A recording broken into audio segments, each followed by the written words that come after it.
Suntem la podcastul Ionu Gifcu cu mine, un proiect pe care îl pregătesc de multă vreme, îl aștept de multă vreme și la care mă gândesc de multă vreme, cu sprijinul unor buni prieteni, cei de la Euro24.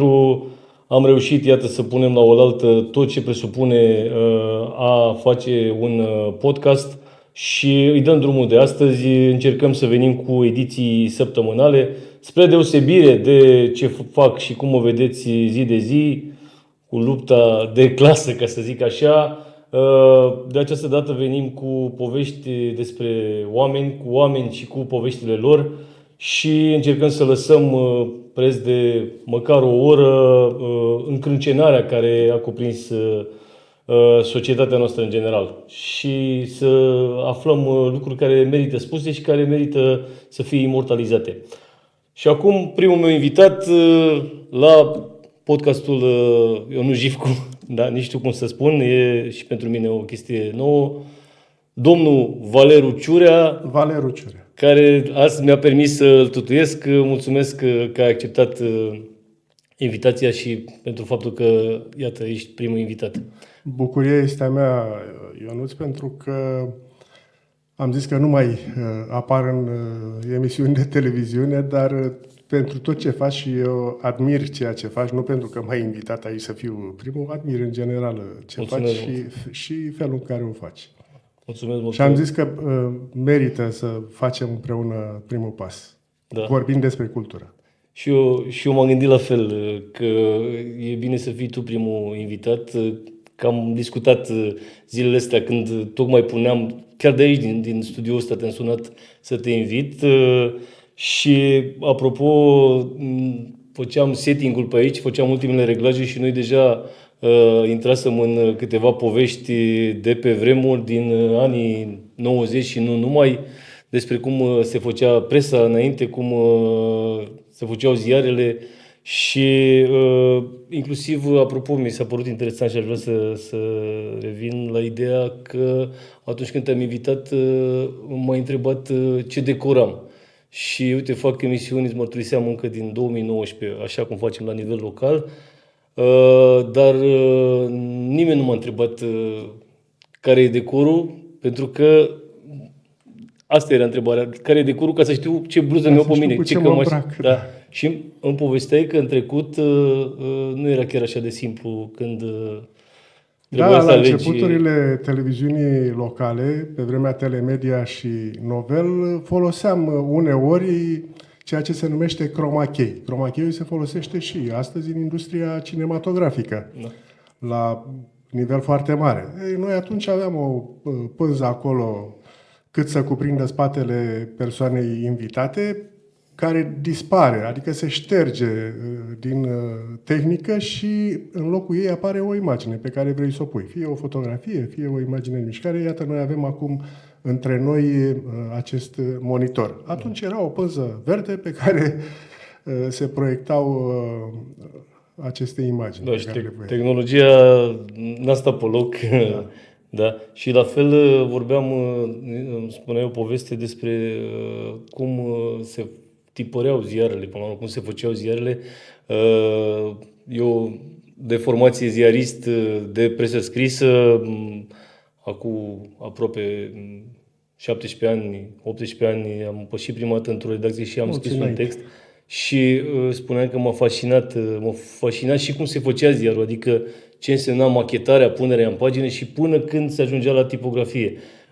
Mai înainte... Tu ai apucat deja epoca offset, în care te duceai cu calcurile, se făceau plăcile, se developau și se puneau pe calantru și se tipărea ziarul. Da. Ultimul ziar care s-a tipărit cu litere culese, a fost și machetat, a fost Informația Oltului, care a apărut, cred că vreo 2 ani, 1997, 1997, acum mi se pare așa de departe, nici nu-mi vine să mai spun, că am impresia că greșesc. Cred că vreo 2 ani, 1997-1999, a apărut în formatul ăsta tipărit pe calandru cu litere culese. Și pe urmă a trecut și el la offset. Da. A fost momentul în care Cenușă a vândut marea... Păcat că s-a pierdut. Ăla era un monument istoric acolo, să fie avut cineva puterea financiară să-l păstreze, că trebuia păstrat cu hală cu tot. Da. Și mașina de tipărit. Mașina aceea de tipărit și s-a prăpădit, nu s-a mai păstrat. Cred că a vândut-o la fier vechi. Da. Era un adevărat gigant și dura ceva să... Avea 6 grupuri de culoare, dacă țin eu bine minte, adică și în perioada aia cu calandru, cu lit, cu metal topit, se făcea culoare. Era culoare adăugată, nu culoare suprapusă cum este la offset. Da. Era o adevărată întreprindere fiecare număr al ziarului. Și... Erau foarte mulți oameni care lucrau. Fiecare om era specializat pe ceva. Acum un singur om poate să facă ziarul. Dacă are și o imprimantă mai mare, el culege, el tehnoredactează, el aranjează, el machetează. Bine, acum nu prea mai, din păcate, uite, nu prea mai cumpăr nici noi, nu știu când am cumpărat ultimul ziar, de fiecare dată când plec în străinătate am curiozitatea, chiar dacă sunt unele, uite, în Olanda sau în Belgia, nu prea te descurci cu limba și cumpăr câte un ziar și îl păstrez după aia câteva săptămâni și îl mai studiez, îl iau și la redacție, le arăt colegilor. Uite, spui un lucru interesant. Acum îmi dau seama că toate ziarele care apar și la noi și în partea cealaltă, acum mă refer la un ziar anume, Românii în Andalucia, care apare în Madrid, în Alcalá de Henares, și e o bucurie pentru cei care apar în ziar și nu numai, să vină cu ziarul de acolo din Spania și să-l dea cuiva în România. Da. Și oamenii îl păstrează. Îl și citesc, îl și păstrează. Deci încă mai există o speranță pentru ziarul tipărit. Da, e o speranță deșartă, ca să zicem așa. Mi-aduc aminte, eu nu pot, îți dai seama, consum presă, că asta e, consum foarte multă. Sunt dependent și fac și abuz. Dar mi-aduc aminte mirosul acela, că vorbeai de litrele de fier și ce însemna când desfăceai ziarul, cerneala aceea și când chiteai ziarul astfel încât să că erau și formatele acelea mai mari. Mi-aduc aminte la facultate citeam foarte mult ziarele de sport, că așa era perioada aia, nu mă interesa actualitatea politică și eram 3 colegi de cameră și mergeam să punem bilete la Pari Loto. Loteria Română avea un serviciu de pariuri. Și așa era în anii aia, cu 20 de ani, 19-20 de ani, mă rog, nu e chiar așa de mult timp. Ideea e că ne permitea să cumpărăm un ziar, Pro Sport, cred că era, sau Gazeta Sportului. Și ziarul îl împărțeam, câte două, da? Și după aia îl schimbam între noi și până ajungeam de la Dristor până la Titan, terminam citit, ne făceam și o părere despre care sunt pariurile sportive care merită în ziua aia. Dar acum, cum tehnologia asta și cu faptul că, uite, articolele ce ai scris de dimineață nu mai e valabil la prânz și tot așa, adică e o viteză și până la urmă și mult balast, calitatea. Îmi dai voie să fac o paralelă. Sigur. Acum îmi vine în minte. Mai intri prin supermarketurile astea, hipermarketuri, cum le numim, și ai observat și tu, probabil, că după 2-3 vizite te duci să cauți un pachet de biscuiți la locul pe care știi și nu-l mai găsești acolo. Găsești, nu știu, magiun. După ce te-ai obișnuit, da? Da, pentru că le tot mută. Ei, în marile ziare din lumea asta, care încă se păstrează în format tipărit, au exact în același loc aceeași structură a ziarului. Adică e pagina de sport, pagina de politică, pagina de anunțuri mortoare, pagina de căsătorii, pagina de orice. Toate sunt acolo. Pentru că omul ia ziarul întreg, dar își oprește decât fascicolul lui. Restul ori îl dă la cineva, cum făceați voi de împărțeați în ziar, ori îl aruncă pur și simplu. Da, bine, e o cultură în afară. Noi, anii 90 și acum, celebrele falimente de ziare din anii 2000, Rodipetu, care a fost o afacere tot așa nu mai avem timp. dubioasă și nu mai avem nici timp. Nu mai avem timp, suntem într-o continuă mișcare și eu îmi doresc câteodată și sunt convins că și tu și sunt convins că și cei care ne urmăresc ar dori să stea cu ziarul în față, liniștiți, așa, măcar 2 ore, să uite de tot. Nu mai putem. Mai sunt noaptea nu mai câteva puteam. regionale, spre exemplu, eu colaborez cu Jurnalul Olteniei și ei încă mai scot bine, undeva, cred că la 3-4 mii pentru toate cele 5 județe. Mai sunt câțiva colegi la noi aici care scot niște săptămânale, dar totuși pare că e sortită să trecem în digital, că uite și Da, când te noi... uiți la digital, la o postare a Da, unei publicații și vezi că are 300, 500, 700, 1500, da. e un tiraj rezonabil pentru Da, plus un că anumit segment față de de cititori. ce se întâmplă atunci, acum poți să vezi exact, să da, măsori da. cât citesc. Dar uite, aș vrea să revenim la ce spuneai despre acest ziar, unde am văzut că publici și tu, ziarul din Spania, că spune-ne un pic despre el, ce proiect e și cum ai ajuns să colaborezi cu ei și ce le trimis, tot despre tradițiile noastre, cum să discutăm și despre asta. Numai despre tradiții, obiceiuri, meșteșuguri, pentru că până la urmă am mai adăugat eu și teatru și puțină literatură, dar am rămas în această zonă. Am cel puțin 25 de ani de când mă ocup exclusiv de asta și mi-am făcut cumva o imagine asupra a tot ce înseamnă aceste lucruri la nivelul județului Olt și nu numai, dar mă rezum la județul Olt și la Oltenia, pentru că acolo îi cunosc pe marea majoritate a meșterilor, o bună parte a tradițiilor. La Olt, bineînțeles că le știu pe toate și cu tot ce am putut eu și ca persoană și instituțional, i-am ajutat pe acei lideri locali, cum le spun eu, fără de care, fie că sunt obiceiuri și tradiții, fie că sunt meșteșuguri, ar dispărea, pentru că nu are cine să le ridice în față, nu are cine să coaguleze oamenii, să-i aducă la un loc să facă exact comunitatea. Și acum, dacă este, îți dau un exemplu, poate ajungem la el mai târziu să-l detaliem puțin, este un obicei în zona de sud a județului care se numește Hora de Pomană, care se face în a doua zi de Paști, pe timpuri, se făcea și în prima zi, și în a doua zi, și în a treia zi, în funcție de vârsta celor decedați. În prima zi de Paști și în a doua se făcea și încă se mai face pentru cei decedați tineri necăsătoriți și se face exact ca la o nuntă, la nunta pe care de care ei n-au avut parte. Se face un mire și o mireasă, bineînțeles simbolic, cu voal, cu tot ce trebuie, exact ca la nuntă. Obiceiul ăsta a fost inclus în lista elementelor vii de patrimoniu cultural, pentru că se întâmplă pe o bună parte din sudul României, în special în zona Teleorman, Olt și Dolj și Mehedinți, dar și Gorj, în Vâlcea mai puțin.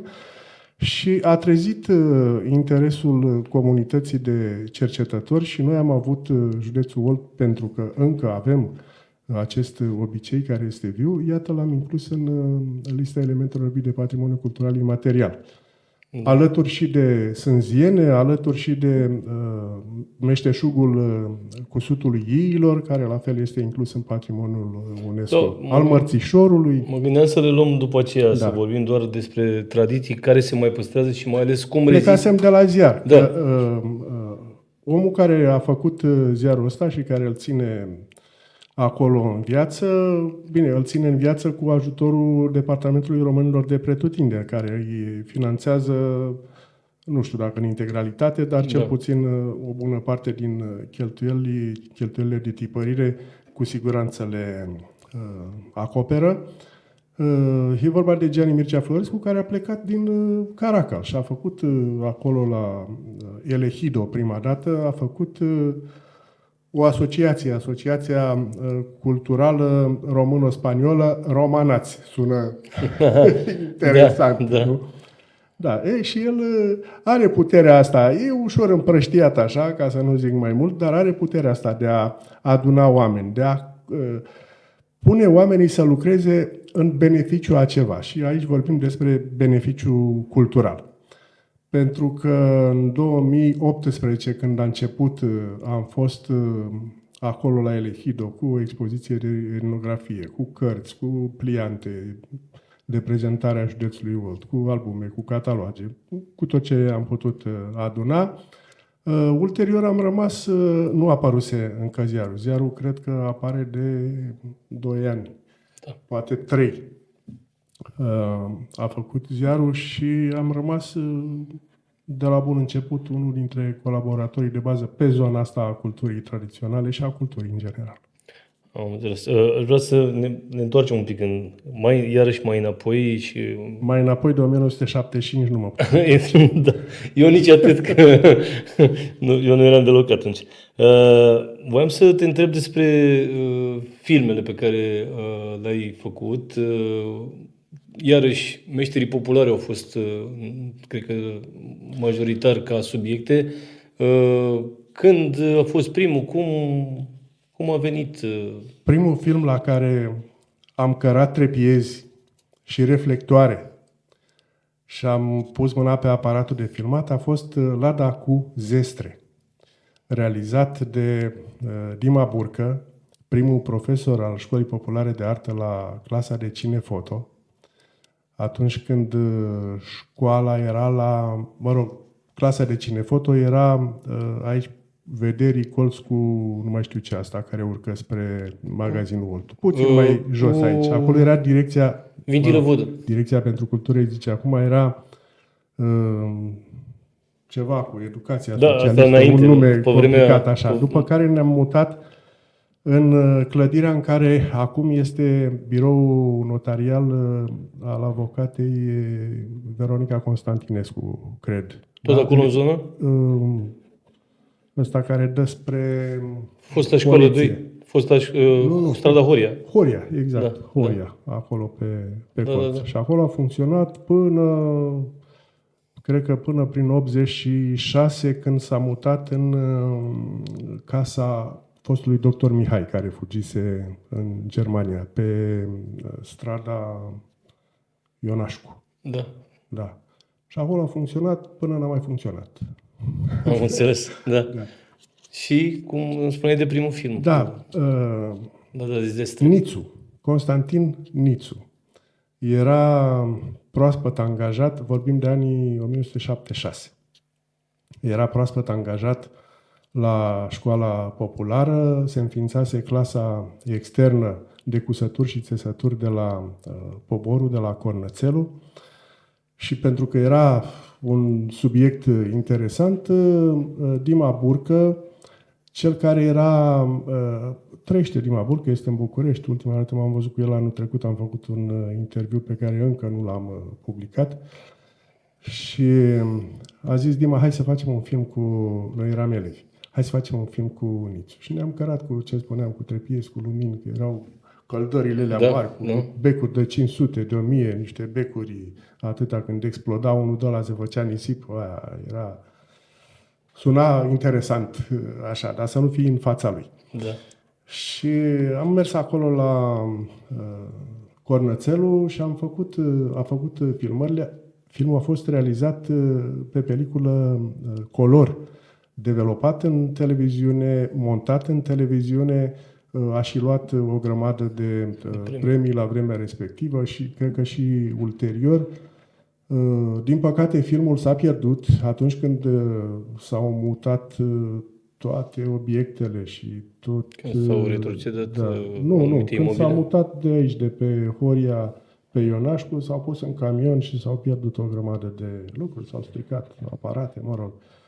Așa a fost la vremea aia să fie. Eu sper totuși ca un anume om să-l fi luat și să fie undeva într-o arhivă. E o speranță. Este o speranță, de-abia. Oricum, ultima proiecție publică a film, pentru că în film apărea nu numai Cornățelul, apărea și Cezieniu. Cezieniu care era cumva pus la respect, să zic așa, adică era ținut mai la dos pentru că CAP-ul ăla, cu Dănacul în frunte, a avut rezultate multe, luase fața Scorniceștiului și trebuia ținut cumva mai la umbră, să nu se știe lucrul ăsta. Dar acolo erau și meșteșugurile, pentru că acolo a funcționat la fel o clasă de cusături și țesături populare. Nu mai știu cum o chema pe prima profesoară. De atunci, clasa pe care ulterior, în anul 2000, a reînființat-o Consiliul Județean prin Școala Populară de Artă cu sprijinul primăriei locului și unde este Alexandrina Olguța Filip încă. Da. Cred că este ultimul ei an să retrage complet din activitate. Dar la Cezeni a rămas un loc în care se coase. Cred că este singurul loc din toată Oltenia, cu sărbătoarea vieilor. Da. Și spuneam că acolo a fost ultima proiecție publică a acestui film. M-am dus cu un prieten, cu mobra lui, acolo să-l proiectăm cu rolele în brațe. Eu nu știam, nu știu nici acum, nici măcar pe mobră. Așa, am avut și eu curajul odată să zic, dăm și mie să conduc. Atunci, pe drum, când mergeam. Și zis, hai! M-a lăsat pe mine la coarne, la ghidon. El a trecut în spate, unde e întâia, în sus, că era cu acționare la picior. Am dat drumul repede la ambreia și pe urmă aia s-a turat, am plecat pe o roată. S-a turat foarte tare, zic, unde e a doua? Strigam, unde e a doua?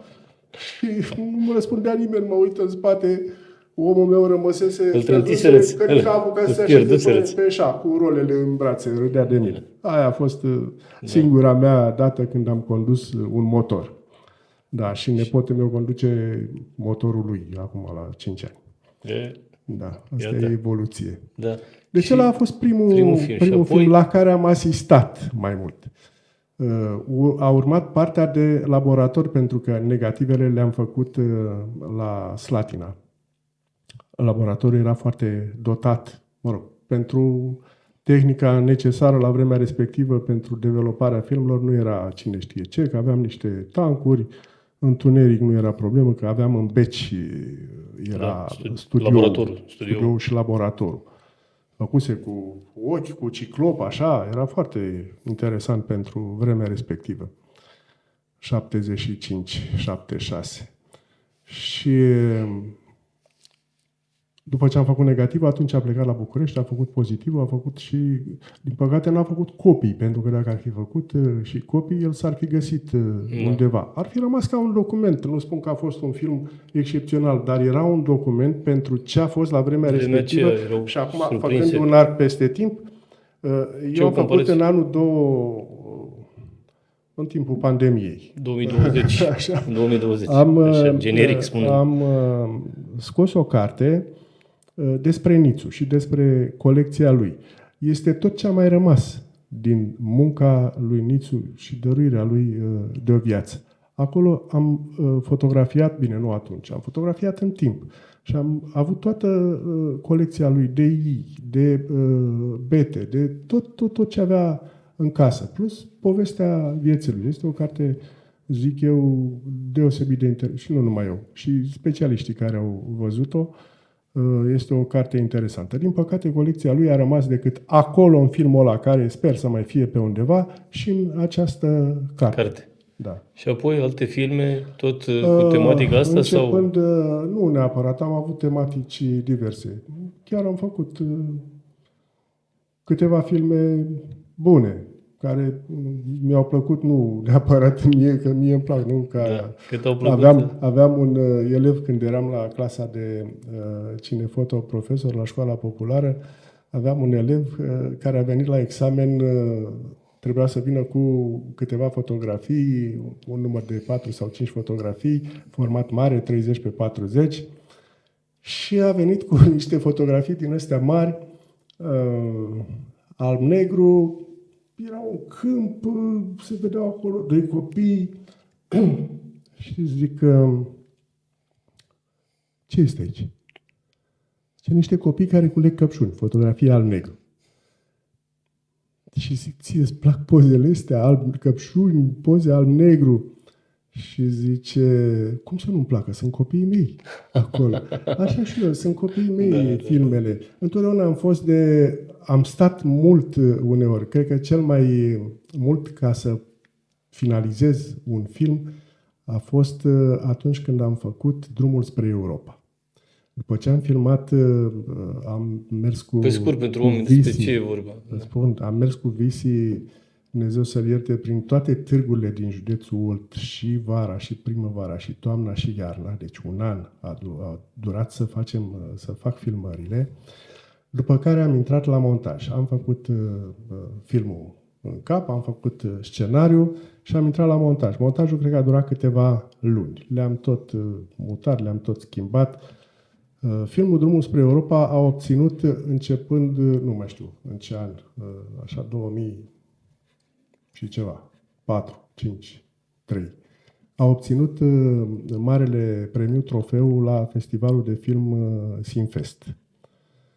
După care a obținut multe alte premii, nu de aceeași factură, dar pe acolo, până în premiul 3. Este un film excepțional, în sensul că în el vezi exact cât de bine eram noi pregătiți pentru Europa. Exact acolo, atunci când urma să intrăm în Europa. Da, deci 2006, când 2007 am intrat.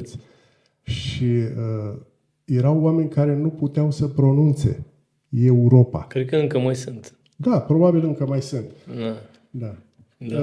Filmul este și pe YouTube, practic prezintă o radiografie a societății oltene, a oltenilor noștri, înainte să devină europeni cu acte, că geografic, teoretic erau de multă vreme. Merită să-l vezi, caută să-l vezi. Și am mai făcut așa filme de care sunt mândru. Am și eu unul căruia i-am pierdut coloana sonoră, care se numea, în 1993 făcut. Am plecat eu la școală. Se numea Culorile Veșniciei. Era făcut cu cimitirul de la Pietriș. Încă nu ajunsesem, vezi, să lucrez pentru... Deci mă duc mai departe cu aia 25 de ani de care spuneam. Da. Să lucrez pentru Centrul Județean de Conservare și Promovare a Culturii Tradiționale. Acolo, la Baldovinești, în satul Pietriș, este un sat de cruceri. Da. Pentru că acolo este singurul loc în care se făceau, deja vorbim la trecut, se făceau acele cruci troiță, care aprovizionau toată zona Olteniei, pentru că ele pot fi întâlnite, troițele acelea cu acoperiș circular. Se găsesc și în Vâlcea și în Gorj, în special în Dolj, pentru că de acolo, de la Pietriș, crucerii plecau să le vândă în târguri, dar și oamenii veneau și le cumpărau, le comandau de acolo. Astăzi nu se mai fac, se fac și mai simple. Cimitirul de la Pietriș se mai păstrează? Cimitirul de la Pietriș, care este monument istoric, prins în lista elementelor, în lista monumentelor istorice. Din păcate, la ora asta, cred că nu mai are 2 troițe din lemn. Nu s-a interesat nimeni să păstreze. Era practic o săpânță oltenească. Este mai mult decât o săpânță, este încă neverificată. Acum când o să ies la pensie, mă apuc să verific și chestia asta, că n-am avut timp. Se pare că Stan Pătraș, creatorul cimitirului de la Săpânța, a făcut armata în Oltenia și s-ar fi inspirat de această tradiție. Iată. Troițele de la Pietriș. E foarte interesant. Trebuie verificat. Uite, sunt foarte multe lucruri pe care le aflu, vorbim de vreo 25 de minute. Am mai lăsat așa cu gura căscată. Sunt lucruri pe care eu credeam că le știu despre tine, dar uite, acum multe nu le știam și totodată mă gândeam acum că acum aproape, zic și eu, acum 20 de ani când am intrat în presă, habar n-aveam de multe lucruri pe care le are județul din punct de vedere al patrimoniului cultural. Exact cum e cimitirul de la Pietriș, cum mai sunt diverse mănăstiri, culele, nu știu, Sucidava, o grămadă de lucruri pe care nu le știam decât după aia când am intrat în presă și de asta, totuși, trăim într-o zonă și suntem într-o zonă care are foarte mult de oferit din punctul de vedere și mi se pare că și câteodată în viteza asta, în digitalizarea asta, în telefonie astea, vezi, din păcate, genul ăsta de discuții nu le poți face decât cu un singur om. Un singur om nu poate să acopere toată plaja, pentru că ai putea să faci o discuție, de exemplu, despre presa slătineană de la 1990 încoace. Da?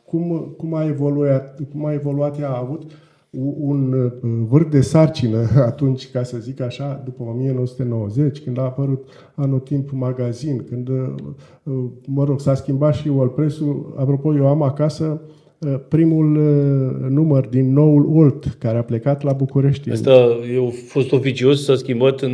Sau... La Revoluție. Da, la Revoluție. Revoluție, atunci s-a tipărit nou Olt, au schimbat jurnaliștii foaia. Interesant este că nu cred că e vreun nume acolo. Încă era încă teamă uite, după o să-l ce... caut. Acum dau seama că nu mi-aduc aminte să fie nume pe articolele și facem respective. un articol despre el. Și ar fi interesant să mai adun, pentru că mai sunt oameni care au lucrat. Acum Smedescu s-a dus, uite, domnul Jipa s-a dus. Filon Sin, îmi pare rău că s-a dus. l-am cunoscut și nu... Oameni cu care eu propusesem la un moment dat să fac o istorie plecând de la Oltu. Chiar am făcut, am scris ceva de la... Este povestea unui ziar despre Olt Press, de când a plecat el și până la Revoluție, când a început să se transforme. Ai aflat lucruri interesante. Și nu neapărat că le-ai aflat tu. Dar oare nu ar fi la Biblioteca Județeană? Nu sunt păstrate... Deci la Biblioteca Județeană de-abia am găsit foarte puține numere pentru ce mă interesează pe mine. De exemplu, acum îți spun în premieră și află și telespectatorii faptul că încep să scriu o istorie ușor romanțată a Festivalului Oltenii și restul lumii. Da. Și merg din 1995, de la prima ediție, și mă opresc în 2005 la ediția cu numărul 30, care n-a fost. Și atât. Atât discutăm despre Oltenii și restul lumii, așa am convenit înainte. Haideți să vorbim un pic și despre fotografie. Că, uite, eu când te-am cunoscut sau când te-am văzut prima dată și cu doamna la fel, ca fotograf, vă știu, eu, nu știu, lucram la Gazeta Oltului și aveam într-adevăr un aparat foto digital dintre acela cu ecranul care se punea așa, te avantaja când era la evenimente cu mulțime, că îl puneai așa sus. Însă, de fiecare dată când vedeam DSLR-urile voastre și obiectivele, mă gândeam că e o magie. Acum, de când au apărut telefoanele mobile și viața asta, toată lumea s-a transformat în fotograf, nu știu. Dar... Pentru săraci. Da. Erau săraci și atunci și acum. Din cei care ar fi vrut să facă ceva, dar nu aveau cu ce. Eugen Iarovici, unul dintre cei mai mari fotografi români, a scris într-o carte pe care a publicat-o el, și eu așa am zis la vremea respectivă și o susțin asta și acum, că a scris-o pentru cei, să-i îmbărbăteze pe cei care n-aveau cu ce. A spus așa: cel mai bun aparat de fotografiat este cel în spatele căruia stă cel mai bun fotograf. Da. Ca să nu te simți frustrat că nu ai un aparat mai bun, mai performant. Oricum, ce aparate erau atunci și ce aparate sunt acum, este o diferență fantastică de la cer la pământ. Am trecut prin mai toate aparatele care au existat pe la noi. De la Smena, Zenit, Practica și alea multe cu film, altele. mă gândesc, nu? Sau... Cu film, bineînțeles, cu film. Nu te-ai trezit în era digitală. M-am despărțit de film târziu, cred că în jurul anului 2000 m-am despărțit de film. Am și acum aparate. I-am dat și feciorului meu un aparat, că și-a dorit un aparat pe film. Și fără, Păi și mai poate developa undeva? Încă mai există? Da, mai există laboratoare specializate. Extraordinar. Și uite, ca special, nu de o diferență a calității ce e pe film și ce e digital? Acum nu, pentru că a evoluat foarte mult partea asta de senzori și nu se mai vede. E depășit mult filmul. Dar avea... Da. Știi, exact cum vorbirea de ziarele... Sunt două aparate acum, două nume mari. Da. Nu le spunem ca să nu le facem Nikon reclamă. Și Canon, nu? Sau... Așa, tu ai zis, n-am zis eu. Fiecare are ceva anume care îl definește. Dacă mă interesează pielea, nuanțele de piele și căldura, mă duc spre Nikon. Dacă mă interesează acuratețea, mă duc spre Canon. Era un fotograf de la București, nu mai știu cum îl chema, venea la saloanele de fotografie și îl întreabă cineva la un moment dat: tu cu ce mai pozezi? Și cu ce mai fotografiezi? și zice, mă canonesc. Da, foarte, foarte interesant. Da, și acum... Și asta era, fii atent că acum mai fac o legătură, asta era apropo de timp. Doamne, ce dușman și ce prieten ne e timpul în același timp. Era în perioada în care, cred că era prin 80, 81, maxim 82, nu, cred că 80, când s-a dat prima discotecă în Slatina, la Casa de Cultură a Sindicatelor, unde pe urmă a avut Marion mobilă. Da. Și era stația Vermona a lui Ion Electricianul, Dumnezeu să-l ierte, și era Mircea Botez cu un magnetofon Tesla B, nu mai știu cât, 90, 100. Și mi-aduc aminte cum era vară și se auzea până jos în oraș, se auzea Rod Stewart. Da. Nu mai știu care piesă. Ceva excepțional. La fel cum mi-aduc aminte și astăzi. Se putea Rod Stewart în perioada? Da. Păi era perioada... Până în 79 au fost... Din 79 s-a stricat. Da. În 79 erau și magazinele pline și găseai bere străină și alune și șampanie și cânta muzica la restaurant până la 12 noaptea. Pe urmă, deci la ultimul 11, deceniu la 10. a fost mai dificil. Da. Da. Și spune-ne un pic despre saloanele de fotografie. Mai organizezi vreunul sau doar participi? Am renunțat pentru că un salon de fotografie presupune niște cheltuieli care nu au mai fost suportate până la urmă. Da. Motivele sunt diverse. Deși o bună parte dintre cheltuieli le acopereau cumva cei care participau, pentru că erau saloanele cu taxă de înscriere. Din taxa de înscriere fie se făceau măririle, fie se puneau sumele la oaltă și se mai punea ceva din partea instituției, se făceau premiile, fondul de premiere.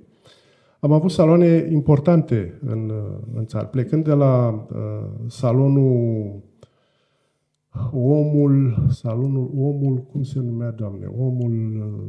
Omul Creator. Omul Creator, făcut de Visi Solaris la Casa de Cultură a Sindicatelor, pe vremea când el era metodist acolo, cu Lari, cu Hashim, cu mai mulți, cu Popescu, pasionați de fotografie. Pasionați de fotografie. Era un cerc destul de mic, dar cu oameni inimoși și care puneau totul la bătaie și înțelegi ce spun când spun totul. După, nu a avut viață lungă nici Omul Creator, cred că a avut 2 sau 3 ediții, după care, după înființarea Centrului Cultural Oltu, după 2000, Visi l-a reluat sub numele Eva, Salonul Eva, pe care l-am ținut noi la Centrul Cultural. Cred că până a murit Visi. După care a fost o perioadă în care n-a mai fost festivalul și am zis că ar fi păcat să se devenise un brand. Era singurul salon dedicat femeii din România la vremea respectivă și exclusiv femeii și l-am reluat. Femeile ca model sau femeile ca participant? Ca model. Ca model. Pentru că ulterior s-a născut și ideea asta să facem un salon, vorbisem cu Nea Mircea Anghel de la Craiova, să facem un salon, cel puțin pe zona Oltenia, în care modelele să fie bărbații și fotografele să fie să fie femei. Dar nu s-a materializat. Mă rog, pentru că era Eva pe care întotdeauna îl vernisam în preajma zilei de 8 martie și pe celălalt l-am fi vernisat în preajma zilei bărbatului. Da. Și după Eva, spuneam, după ce a murit Visi, a fost o perioadă în care n-a mai apărut și l-am renăscut sub titulatura Eva 21. Eva 21 l-am ținut tot așa, câțiva ani buni, după care a sucombat. Între timp se născuse Salonul Național de Fotografie Etnografică. Etnografica. Etnografica. Cred că asta încă se mai ține, nu? Nu se mai ține nici ăsta. Cum se spune? Le țineam ăstea nu se țin de la sine. În afară de sigur, bani. În afară de bani respectiv. E care o logistică. Este o logistică. Și dacă nu este cineva care să împingă lucrurile de la spate, exact ce spuneam la început cu acei lideri locali care se ocupă de tradiții și obiceiuri locale. Așa este și aici. Eu am luptat pentru astea cât am putut. Până în 2019, când am avut și eu o problemă de sănătate, atunci am renunțat la multe, inclusiv la etnografica. Dar mai mult decât atât de banii necesari și de implicarea unui om sau unui grup de oameni, ceea ce n-a fost cazul, înseamnă să ai relații cu toți fotografii din țară, cei care sunt pe zona respectivă. Eva era o anume zonă, a artei fotografice, etnografica este o altă zonă. Pentru că în fotografia etnografică era și în regulament, așa este peste tot, nu ai voie să umbli, nu ai voie să adaugi, nu ai voie să scoți, nu ai voie să te joci cu imaginea, să o editezi. Din buton. Trebuie imaginea curată să respecte adevărul istoric, cel de la momentul respectiv în care ai creat fotografia. Am făcut și tabere de creație fotografică la Slatina, tabăra de 3 zile și 3 nopți, am făcut 4 ediții prin județ și am făcut... Bine, n-am inventat-o eu, m-am ghidat sau m-am inspirat mai degrabă de la Bistrița, Năsăud, când Asociația Artiștilor Fotografi era Ștefan Tot președinte, preluase el președinția și împreună cu cei de acolo care au avut o minte deschisă și au văzut cumva în viitor, au acceptat propunerea lui Ștefan Tot și au făcut prima tabără națională de fotografie etnografică. Și au invitat toți președinții sau reprezentanții ai unor fotocluburi din țară, au venit toți, bineînțeles, au fost acolo vreo 40 de fotografi, unii și însoțiți de parteneri sau partenere, au asigurat cazarea, masa, transportul prin județ, că îi împărțeau pe 2, 3, 4 sau 7, depinde de ce aveau, mijloc de transport, o mașină, un microbuz, și ne-au împrăștiat prin tot județul. Și după taberele astea noi, în regulament, trebuia să predăm 10 lucrări, 10 fotografii cu drepturile respective, să le cedăm drepturile de folosință. Ori ei s-au ales cu mult mai multe fotografii și au avut atâtea fotografii încât nu vor avea nevoie de aici înainte încă 100 de ani să facă în condițiile în care s-ar mai păstra și la ei, pentru că și la ei se diminuează ca și la noi mai rapid. Voiam să te întreb o chestie. Te-ai jucat până acum cu ChatGPT? Cu Google AI Studio, e o versiune acum nouă, are Nano Banana, se numește Nano Banana, uite. Da. Și, practic, și ChatGPT, dar mai ales Google acesta, Nano Banana, poate să genereze orice imagine pe baza unui prompt, adică unui text pe care îl introduci. Asta se adaugă la faptul că sunt o grămadă de, nu știu, megabytes de date de fotografii făcute de utilizatorii de telefoane mobile, că vorbeai de drumul spre Europa, suntem cumva parcă tot acolo, dar acum avem toți mobile cu internet. Fotografia riscă arta asta să dispară? Nu, pentru că imaginea în mișcare ce înseamnă? Înseamnă 24 sau 25, în cazul televiziunii, de fotografii pe secundă. Deci tot fotografia este de bază. Da. În această mișcare. Da? Plecând de aici și până aici, într-o secundă, sunt 25 de fotografii. Film despre care trebuie să-ți spun, nu l-am făcut public. Nu l-am făcut, l-am prezentat, am luat premiul cu el și la Simfest și la aici în Vâlcea la Slătioara, la festival, și la București, la Festivalul Filmului Studențesc, la Hyperion. Se numește Candidații noștri. Și este un film de, cred că are vreo 8 minute sau 9. Fiind scurt. Deci... Da, este o comedie extraordinară, mută. Bine, i-am pus eu E cu o coloană personaje sonoră. reale sau Personaje reale. De-aia nu pot să-l pun, pentru că să se prescrie? este vorba de cei, nici nu mai știu câți au fost, 20 de candidați în anul 2000 la locale, la Slatina. Și eu, era o Îl ai televiziune. pus, da? Că este un document istoric S-a deja. filma novelul la vremea respectivă, pe scena Casei de Cultură a Sindicatelor, și eu am filmat ce n-au filmat ei, adică în pauze, în așteptarea momentului în care Extraordinar. să vină rândul. Facem împreună, facem o vizionare. Da, că Da. oricum îți sunt dator o bere rece. Da, Da. să fie. Nu pentru asta. Știu Mai de pentru mult. ce. Da, e fascinant. Asta Da, e... și sunt mulți din ei care au murit. Da, mai sunt care sunt în activitate? Da. Da? De succes? Adică acolo în Unii față da, sau? unii da, Da? unii da. Oh, wow. Nu știam, uite, asta e chiar o chestie în premieră, extraordinar. Da. Astăzi, de exemplu, îmi fac ordine prin arhivă și mă pregătesc să predau ștafeta peste 2 luni și am găsit o filmare europarlamentarele din 2000. Păi cred că sunt primele, nu? Primele. Nu 2000... Nu 2000, 2007 probabil sau... Sau 2007, Că nu noi mai în știu. 2007 am Oricum, intrat. primele ale, Da, da. prima campanie pentru europarlamentare.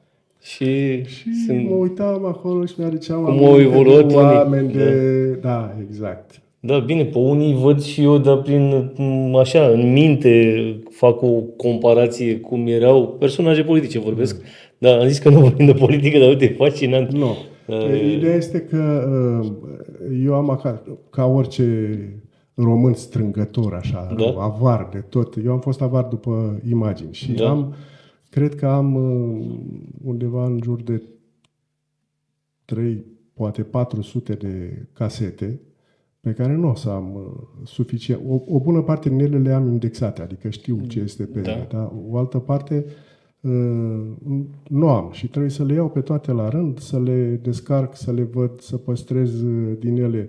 Nu este nimic de aruncat de acolo din punctul meu de vedere, dar cine mai stă? Trebuie transpuse obilatoriu în digital, pentru că nu stă nimeni. Nu mai ai pe ce să le vezi, nu mai ai tehnica necesară, video sau camerele. Dar sunt câmpee de istorie locală, alea sunt fascinante chiar. Istorie locală, sunt ceva... Dar uite, și filmul ăsta, candidații, deci e premiat, e apreciat, da? A fost difuzat și pe TVR2.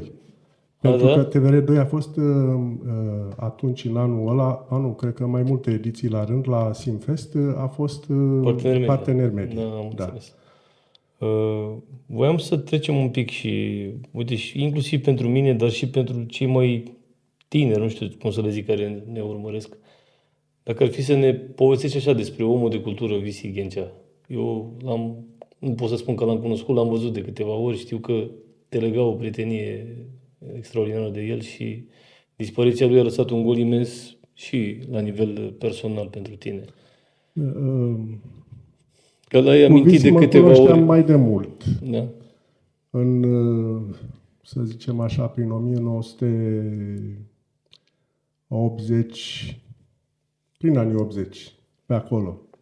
Eram în trupe de teatru concurente.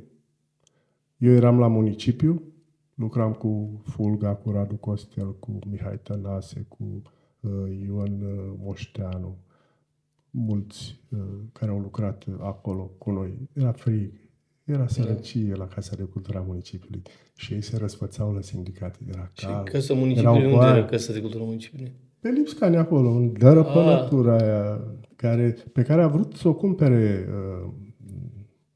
primăria la un moment dat, se făcuse proiectul, Severica a făcut proiectul, se și apucaseră de lucru și pe urmă cel care preluase drepturile litigioase sau nu știu cum era, s-a răzgândit și a dublat suma pe care o ceruse. Și atunci primăria a renunțat la idee, pentru că ar fi fost, într-adevăr, era o sală excepțională acolo. Și noi am lucrat, am avut privilegiul ăsta de a lucra acolo. Cel mai important, pentru că mi-a adus aminte sau am ajuns în zona asta temporală, Alaltăieri pe TVR Craiova, Simona Mușuroi a avut un interviu cu, pentru că se împlinesc 75 de ani de teatru, 175 de ani de Teatrul Național Național, l-a avut invitat pe Valeriu Dogaru. Și noi am pus cu Valeriu Dogaru în calitate de regizor la municipiu, am pus piesa Milionarul Sărac al lui Tudor Popescu. Cu Nicu Fulga, cu noi toată trupa. A fost cel mai jucat spectacol. Cred că am avut peste 30 de spectacole jucate cu piesa asta.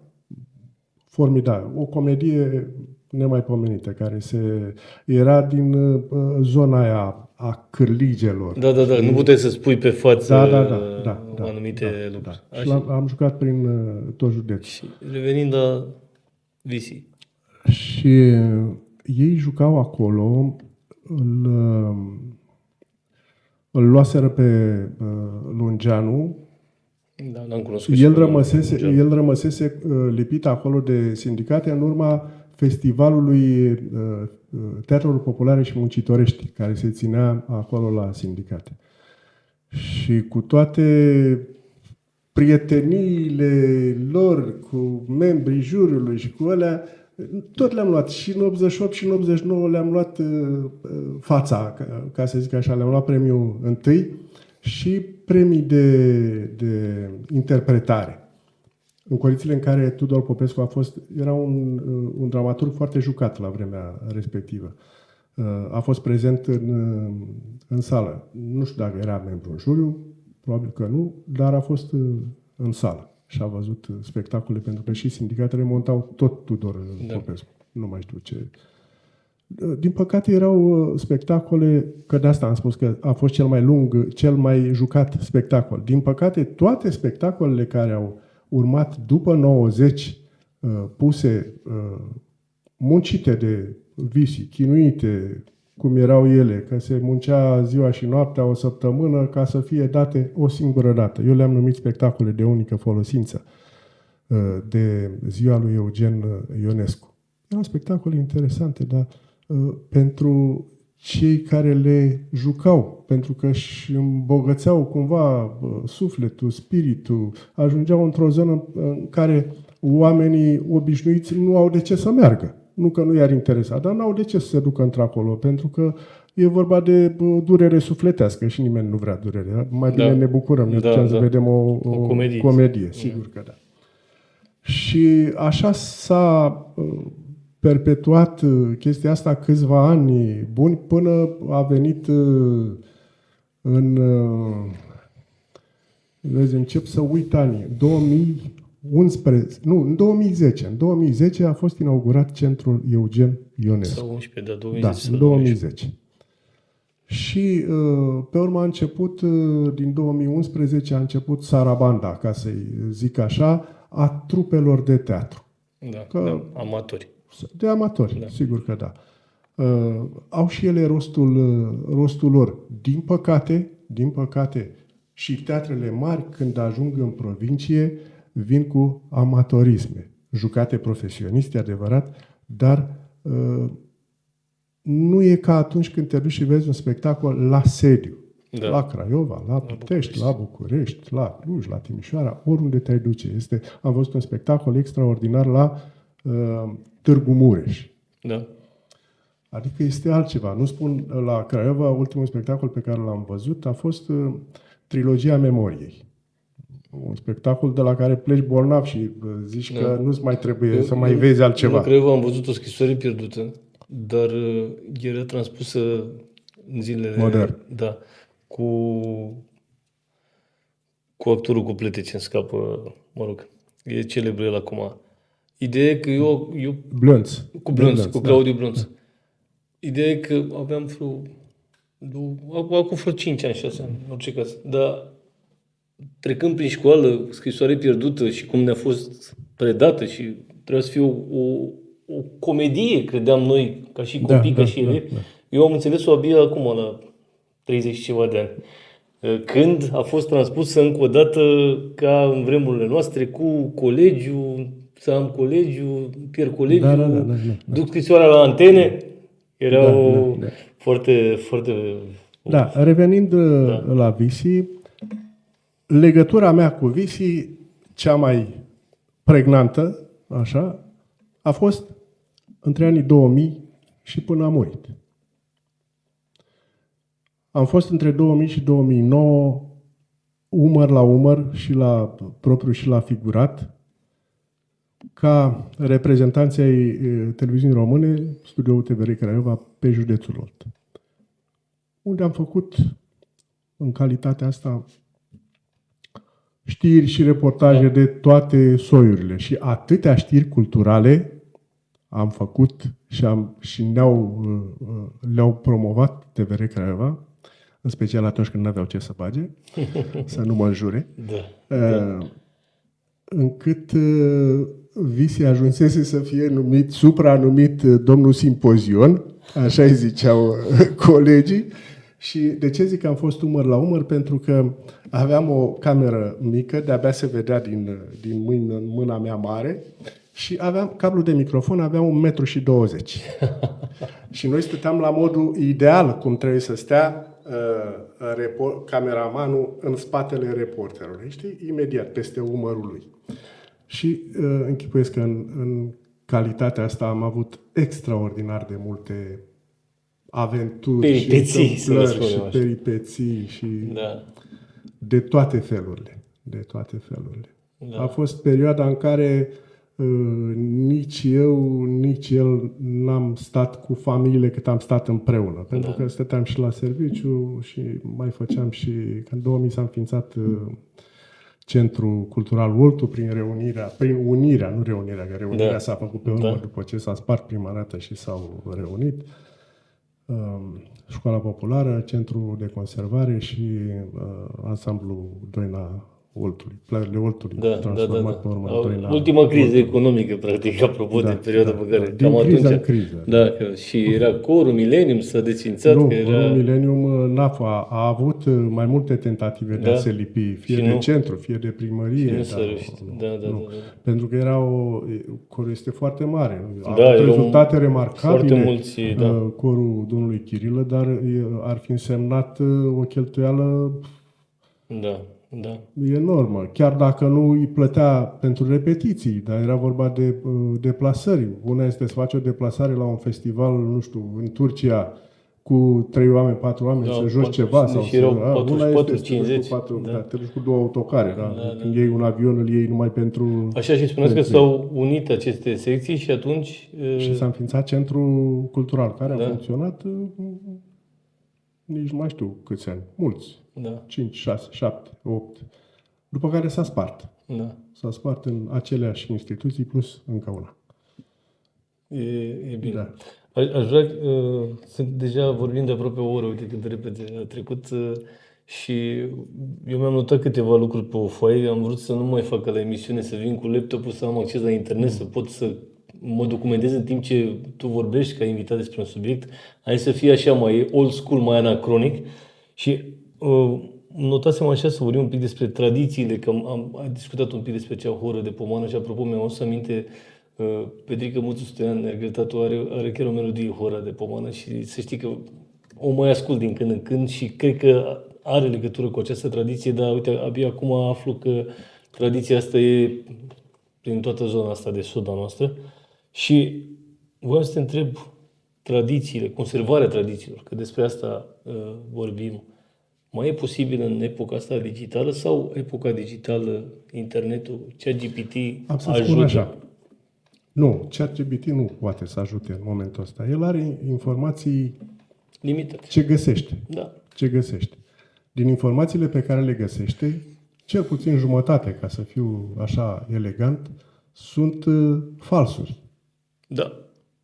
Fie scrise de oameni care nu știu despre ce e vorba, fie glume, pentru că el le ia de bune, nu știe să facă diferența. Și atunci nu te poți informa de la ChatGPT decât știind, de când având o bază solidă. Această bază solidă pentru cineva care ar avea timpul necesar și interesul, o găsește fie la Biblioteca Națională, fie poate și așa sporadic prin bibliotecile județene. Dar la noi, în Oltenia, este un loc în care se depozitează de, nu mai știu câți ani, de 10 de ani, este cea mai mare colecție de carte etnografică la Vâlcea, la biblioteca din Vâlcea. Acolo, niște oameni inimoși și iubitori de cultură și de cultură tradițională în mod special, au creat această bibliotecă în care se găsesc toate cărțile date prin donație. Prin donație bibliotecii și oricine se poate duce acolo și căuta un titlu. Găsești pe orice... Poate părea ciudat. Ce îl interesează pe mine sau pe ăla care cercetează? Uite, pierde timpul să întrebe babele cum se lega bazmaua. Da. Da. Cine interesează pe noi cum se lega bazmaua? Toate erau cu rost. Nimic nu era fără rost. Da. Cum se purta bazmaua? Cum se lega? Cine o purta? Cum o purta? Ce culoare avea baticul respectiv? Uite, acum se apropie 30, mai este o lună. De azi, într-o lună, îl sărbătorim pe Sfântul Andrei. Da. Și acum, după, cred că în 2002 sau 2003 a fost întâmplarea cu Bibina de la Osica de Sus, cu femeia care îi bântuia care murise și îi bântuia pe ea, pe ei din casă.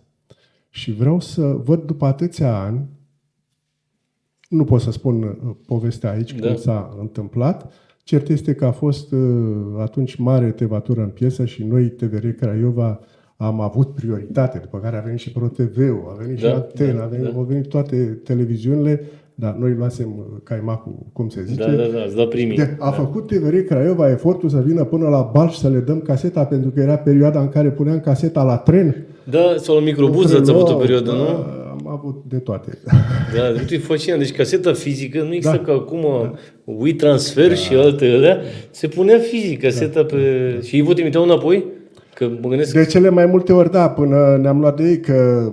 Când era limitat. S-au pierdut multe materiale. Nu era o casetă, o avere să o cumperi. Dar era vorba de dorința, cel puțin a mea, cum a fost, și cred că a oricăruia care ar fi filmat, să-ți păstrezi acolo arhiva ta. De exemplu, eu și acum plâng și nu-mi dau seama cum oamenii ăștia care au preluat, cei de la Digi, când au preluat tot ce au preluat de la Novel, de la Angel, când Angel a fost obligat să vândă Novelul, au aruncat toate casetele.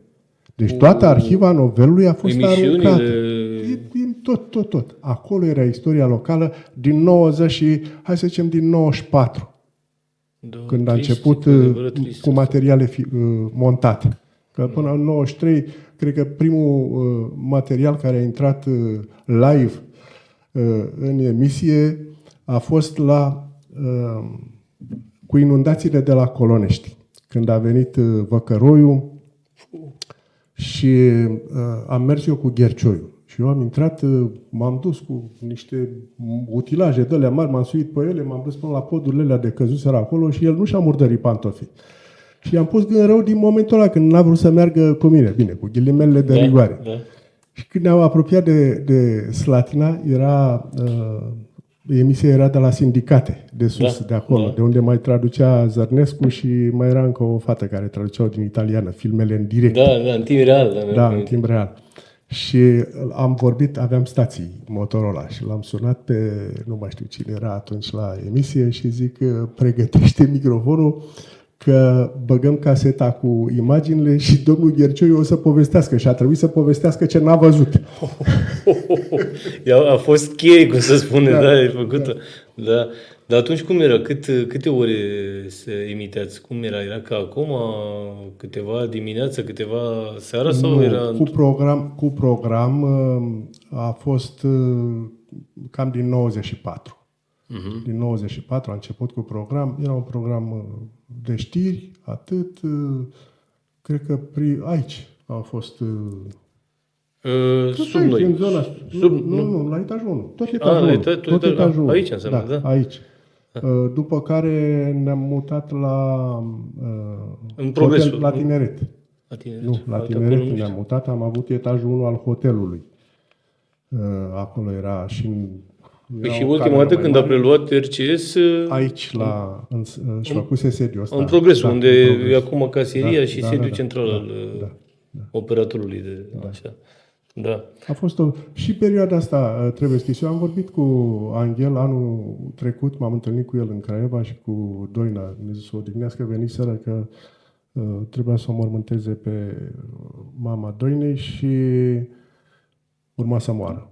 Și anul trecut, sau anul ăsta, nici nu mai știu când, Doina a murit. Și eu vorbisem cu el atunci să mă duc, ei s-au mutat cu totul în Spania, să mă duc să fac un interviu mai amplu cu el și cu oamenii care mai sunt pe aici, să încercăm să încropim o istorie a televiziunii locale, cât a fost locale, ea, până a fost preluată de Olt TV. Adică să facem o diferențiere. Pionieratul e pionieratul. Da, o perioadă a fost, altceva. s-a numit RCS?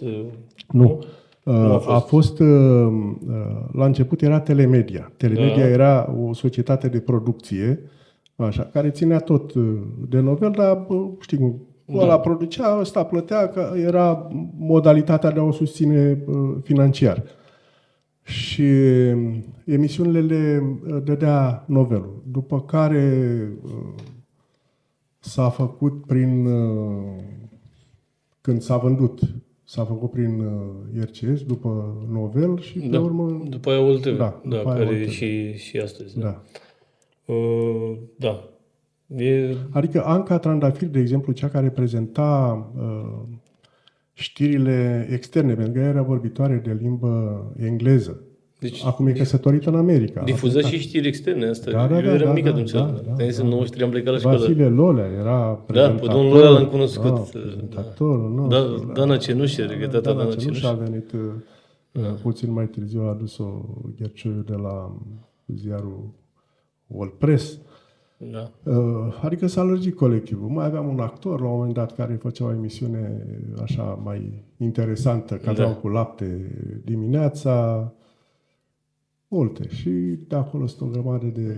Da, din păcate, dacă s-au pierdut filmările, De asta se mai pot reconstitui lucruri din amintirile a mai multor oameni. Cum spuneam și despre oamenii pe care ai putea să-i aduni, măcar nu la un podcast, că e greu pe urmă să le unești între ele. Pentru că vorbind își aduce aminte fiecare de ceva și se face o înlănțuire. O masă rotundă, microfonul pus la fiecare. Există formatul ăsta de podcast și cu mai mulți invitați, cu foarte mulți. Deasupra. Există tot felul de posibilități. Eu așa, știți cum e vorba, eu ideea multe, însă trebuie și logistica să suporte anumite...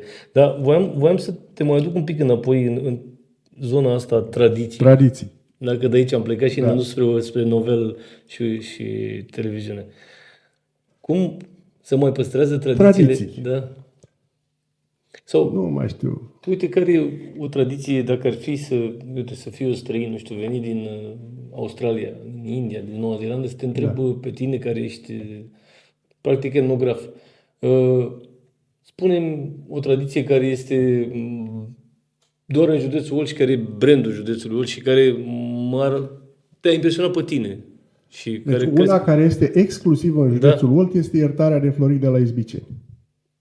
Haideți să le spunem oamenilor despre asta. Eu știu așa în mare. Iertarea de flori de la Izbiceni înseamnă că în ziua de flori, mirii și miresele anului care a trecut, numai anul care a trecut, se îmbracă din nou în hainele de la nuntă, își cer iertare de la părinți, dacă locuiesc cu părinții, dacă nu se duc la ei, la socrii mari, la socrii mici, la nași și apoi se duc la biserică. La biserică are loc o slujbă special pentru ei, de iertare a păcatelor pe care le-ar fi săvârșit ei cu vorba, cu fapta sau cu gândul în anul care a trecut și după aia merg la nași și fac o petrecere. Da. Și se plimbă prin sat. Mire și mireasă. Obiceiul ăsta este, dacă eu am intervievat, cred că primul film l-am făcut în 2002, primele filmări, acolo. Și dacă am vorbit cu oameni care aveau 80 și ceva de ani și care știau de obicei că le povestiseră părinții despre bunicii lor, zic, mă, nu mă duc mai departe. Mă duc undeva la 250 de ani. Da. Mă duc la 300 de ani. Pot să mă duc cu gândul la 300 de ani. Pentru că are caracterul ăsta de unicitate și nu este cuprins într-un areal mai larg, mie nu că mi-a fost refuzat. Mi s-a spus de către doamna Sabina Ispas, pentru că am vrut să-l propun pentru lista elementelor vii de patrimoniu cultural imaterial. Și a zis că să mai cercetăm. A rămas în stadiul ăsta de să mai cercetăm. Am capacitatea de a capacita și eu la rândul meu niște oameni, niște cercetători pe care să-i aduc în zonă și să vadă. Pentru că acolo n-am făcut cercetare decât eu cu doamna Gabriela Rusu Păsărin, căreia i-am spus și a venit la fața locului și a și făcut la vremea respectivă un reportaj pentru... avea o emisiune specială la Radio Craiova la vremea respectivă. Și încă n-am renunțat la idee. Din păcate, cu cât trece timpul, cu atât se împuținează cei care păstrează tradiția. Cei care păstrează tradiția. Dispare interesul, pentru că pe oameni, dacă nu-i motivezi cumva și tradițiile și obiceiurile, oamenii, mă refer la anume oameni, n-au înțeles faptul că noi când ne duceam acolo, eu și cu Visi, să promovăm, hai să folosesc cuvântul ăsta care este atât de tocit, îmi vine rău când îl pronunț, să promovăm un obicei, un meșteșug, orice din zona culturii tradiționale. Știi ce întrebau oamenii? Unde ne vedem? Când ne vedem? Și ce puteam să-i spunem? Păi te vezi la TVR Craiova, dar în Craiova, că nu se prinde. Că la început, câțiva ani, nu s-a prins decât în Craiova. Pe urmă s-a băgat pe cablu, pe digital. Nu pe cablu, pe terestru. Prindeai cu antenă. Da, cu antenă. Ulterior s-a băgat pe cablu. Eu și ca reporter de ziar aveam chestia asta, întrebarea asta de fiecare dată și, apropo, aveam un DSLR la un moment dat și eu, nu erau ca ale tale pe care le vedeam la începuturile mele în presă și tot la fel, mă filmezi, adică omul nu face diferența între click și poză și îți povesteam despre Bistrița Năsăud, cum ne-au plimbat oamenii aia prin tot județul să fotografiem oameni, locuri din județul lor, fără să anunțe pe nimeni, nimeni. Și nimeni, niciodată, cât am umblat o săptămână prin satele alea pe acolo, inclusiv pe la Pălincii, că era exact perioada în care se făcea palinca. Nimeni n-a întrebat odată, Petru, ce fotografiați? Da. În Oltenia, ăsta e primul lucru. De ce mă pozezi? Da. Ce faci cu imaginea? Da. Dar așa suntem noi mai... Da. Pe final voiam să te întreb despre... Final? Păi trebuie să lăsăm și pe Arman să ducă acasă. Că noi am pot, dacă vrei, rămânem la berea aia de care vorbeam. Voiam să te întreb atunci când ai fost desemnat, ai primit acest premiu, să-i spun, distincție. Da. Personalitatea anului în cultură, uite, mi-am notat ca să nu greșesc, în 2024. Da. Cum ai primit? Normal că am primit-o cu bucurie. Întotdeauna când cineva care nu are niciun interes în ceea ce privește persoana ta și se gândește la tine ca unul care ai făcut niște lucruri într-un anume domeniu și îți oferă o astfel de distincție, eu zic că e o mândrie. Așa am primit-o și așa o păstrez. Cred că am fost împreună, mă mândresc cu asta și mi-aduc cu plăcere aminte, când am fost chemați odată în preajma Zilei Slatinei să propunem oameni pentru... Da. Era tradiția asta când am propus pe Umbrărescu ca cetățean de onoare. Da. Pe tot 2024 atunci? Da. Cred că atunci, da? Nu știu dacă... Da, cred că atunci. Probabil. Da, și mi-au gândit, cred că nu, 2024 nu, mai înainte. Mai înainte? Cred că 2023. Cam în fiecare an ne chema. 2023, cine ne chema. Da. Eu mi-au aminte foarte bine, cred că prima oară ne-au chemat în 2018 când Slatina, România 100 de ani și Slatina 650. Și atunci, la fel, era așa un brainstorming, ca să folosim un neologism. Da. Da. Știi că în 1998, pe 20 ianuarie, am lansat cartea Istoria orașului Slatina în documente, a profesorului Gheorghe Mihai. Da. Este prima carte, la diferență de 100 de ani, după istoria lui Poboran, istoria orașului Slatina, în documente. Când a venit profesorul Mihai, cu care colaboram la Telemedia pe timpuri, a venit și a pus 3 vrafuri de dosare pe masă și zice, știi ce am aici? Și nu știu ce istoria orașului Slatina în documente, el lucrând la arhivele statului. Da. Și eu am zis, păi și de ce nu le publicați? Și el zice, păi cine să mi le publice? Și eu atunci, fără să gândesc, a vorbit gura fără mine și am zis, vi le public eu. Și așa s-a născut editura Casa Ciurea, pe care am făcut-o special ca să-i tipăresc acelui om munca lui de o viață. Extraordinar. Da. Da. Trebuie să punem punct discuții. Cred că Punct ne mai vedem. Sau Cred că ne mai punct pe vedem punct. și că sunt multe lucruri pe care nu ne-am vorbit. Acum am schițat așa ceva. Da. Și pentru noi, fiind primul episod, ai văzut că am făcut unele reglaje, eu cred că o să iasă ceva bine și cred că faptul că tu ai fost primul, tocmai o să fie catalistul acestui proiect. Doamne ajută, Da. să-ți meargă bine. Mulțumesc mult! Cum spuneam, încercăm în fiecare săptămână să venim cu oameni care au povești de spus. Mulțumesc mult, Vali, și când stingem camera o să revenim la Nea Până Vali stingi și camera. domnul Vali. Sănătate! Mulțumesc!